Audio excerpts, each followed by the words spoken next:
We feel that there is a lot of overhead in coming up with OKRs. How can OKRs actually help us be more efficient and get more done? So one of the biggest myths about OKRs is that they will not cost you anything, that they will not cost you money, and that they will not cost you time. I prefer to be realistic about this because it's a change process. We will need to enable people. We need to make sure that we adapt the framework. Everything that a framework is, right, is not like copy paste applicable to your own company.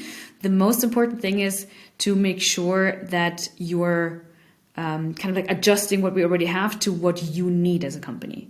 And that also takes time. And that also takes learning. Like there's no customer that I've had in the last years that has just done one cycle of OKRs and they were perfect.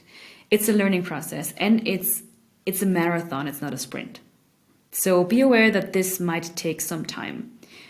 The good thing is, because it's not copy paste and because you have to adapt it to your own needs, you can also decide on how to do that and involve the coaches in this decision as well. We always have to be outcome oriented when we introduce OKRs themselves as well. The outcomes that we want are mostly for the teams using OKRs. We want them to be able to focus better, to have better alignment and collaboration. We want them to be more outcome oriented and to see more value in their work, right? So let's think about our customers in this case, which are the people we introduce OKRs for, so the employees.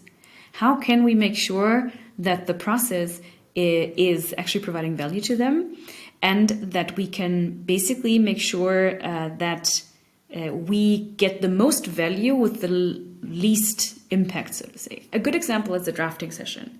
So if I do a drafting session, I don't need to have 8 hours of 12 people in one room. I can split that up. I can just ask the question, what learning outcomes do you want to have in each step that I'm taking? And who do I need for that? Do I need maybe some people just for the input and gathering like ideas on what to write OKRs about?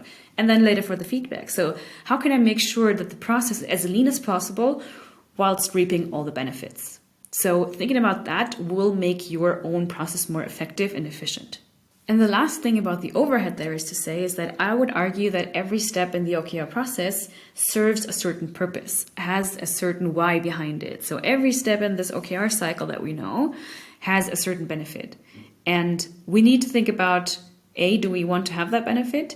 And if so, is the way that Workpath is maybe like proposing best practices really the right way for us to achieve that and adapting the framework accordingly? So it will be effort, but it will be kind of like more an effort of oiling a machine and for it to run faster in the end. So this is how I see it. It is a time invest, but it's a worth time invest.